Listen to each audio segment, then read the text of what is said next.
नमस्कार। India Speaks daily में आपका स्वागत है। इंडिया स्पीक्स डेली अर्थात no left no right only Sanatan voice, और मैं हूं संदीप देव। आज प्रधानमंत्री नरेंद्र मोदी ने यानी 13 जनवरी को सबसे बड़े क्रूज गंगा में वाराणसी से डिब्रूगढ़ की यात्रा करने वाली गंगा विलास को हरी झंडी दिखाकर इसका उद्घाटन किया, और साथ ही आज वाराणसी में ही टेंट सिटी का भी उद्घाटन किया गया। गंगा नमामि गंगे से प्रधानमंत्री नरेंद्र मोदी ने अपने प्रधानमंत्री पद की यात्रा आरंभ की थी और गंगा के विलास पर वो पहुंच गए हैं। प्रधानमंत्री ने इस अवसर पर कहा कि गंगा जी हमारे लिए सिर्फ एक जलधारा भर नहीं है, बल्कि ये प्राचीन काल से महान भारत की तपह स्थली है, और भारत की स्थितियां परिस्थितियां कैसी भी हो, मां गंगा ने हमेशा कोटि कोटि भारतीयों को पोषित किया है, प्रेरित किया है।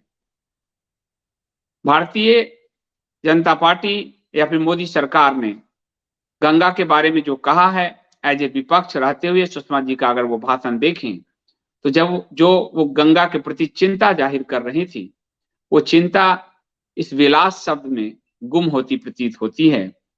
तपह स्थली थी वो ऋषियों की, इसलिए गंगा इतनी पवित्र थी, परंतु अब गंगा को विलास बनाया गया। ये एक सोचनीय प्रश्न है। ये प्रश्न तब ज्यादा उठता है जब सम्मेद जी शिखर को पर्यटन क्षेत्र बनाया गया और इसी मोदी सरकार ने अधिसूचना वापस लिया।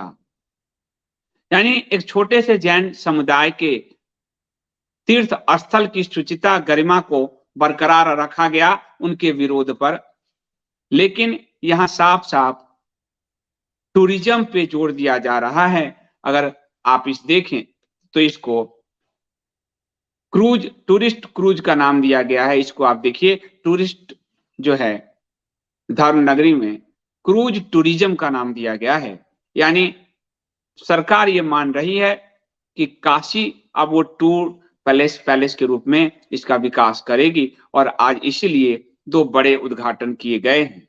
सबसे पहले मैं आपको ये जो क्रूज है इसकी विशेषता और इसके टिकट आदि बता दूं, उसके बाद फिर मैं टेंट सिटी के बारे में बताऊंगा। दोनों आज ही उद्घाटन हुआ है। एमवी गंगा विलास क्रूज 62 मीटर लंबा और 12 मीटर चौड़ा है, और ये आराम 1.4 मीटर ड्राफ्ट के साथ चलता है। 3 डेक हैं इसमें, 36 पर्यटकों की क्षमता है और 18 स्वीट बनाए गए हैं। इस क्रूज पर 51 दिन की यात्रा का कुल खर्च 20 लाख रुपए प्रति यात्री है, अर्थात ये आम लोगों के लिए तो नहीं है। ये विलास भोगपूर्ण जो जीवन जी जा सकते हैं उसके लिए ही है।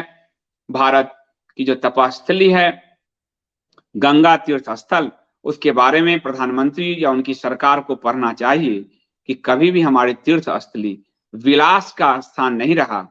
ये उनकी एक उपलब्धि होगी कि उन्होंने हमारे तीर्थ स्थलों को भोग विलास का साधन बना दिया।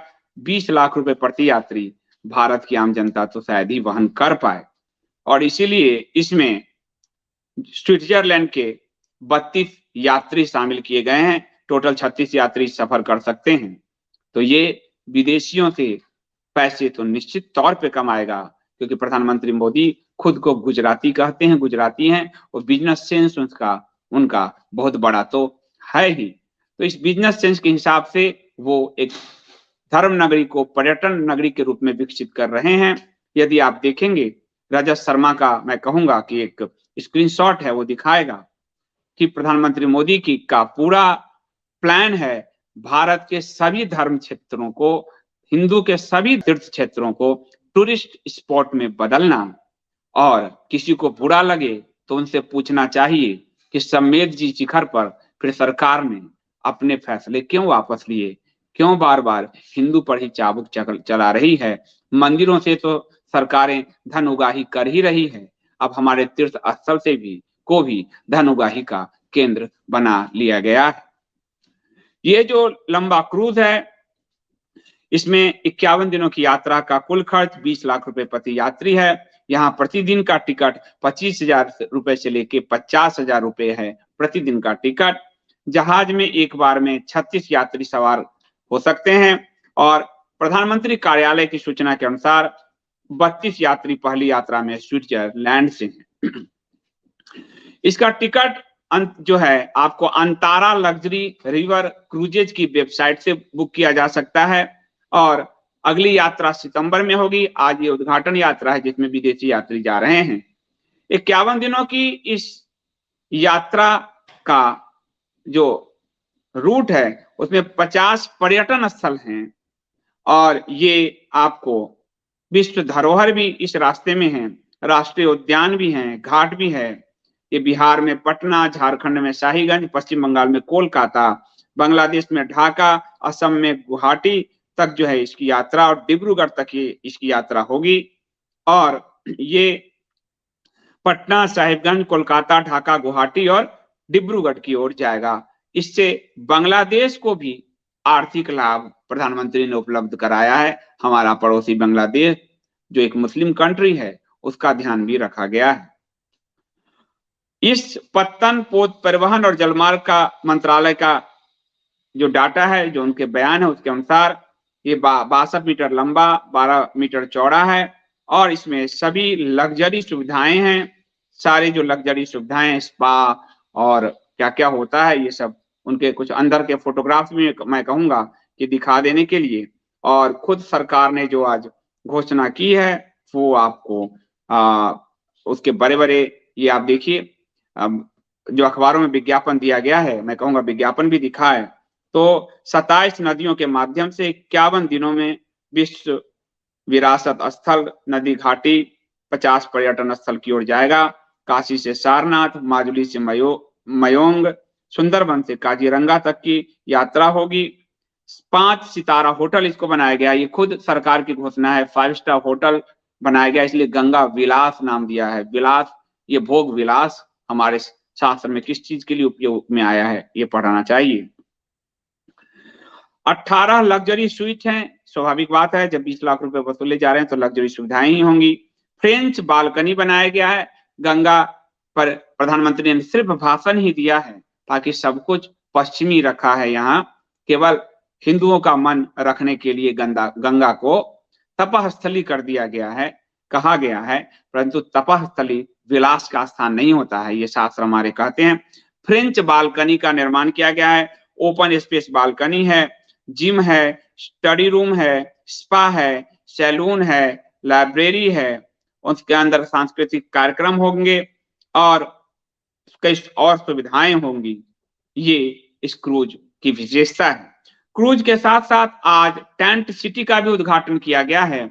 गंगा का वो जो घाट है, मैं बीच में पढ़ा हूं, जो कभी पवित्र होता था अब वो घाट भी दूषित होने जा रहा है।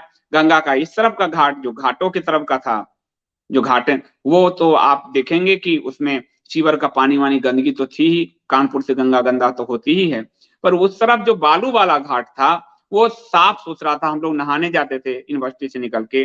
लेकिन अब वहां पे टेंट सिटी बसाया गया है, इसमें भी लग्जरी सुविधाएं हैं। आम हिंदू जो तीर्थ यात्रा करता था उसके लिए ये नहीं है, ये लग्जरी सुविधाओं वाला 265 कॉटेज बनाया गया है और इसमें आपको 800 पर्यटन क्षमता का ये स्थान है। योग ध्यान केंद्र भी है इसमें।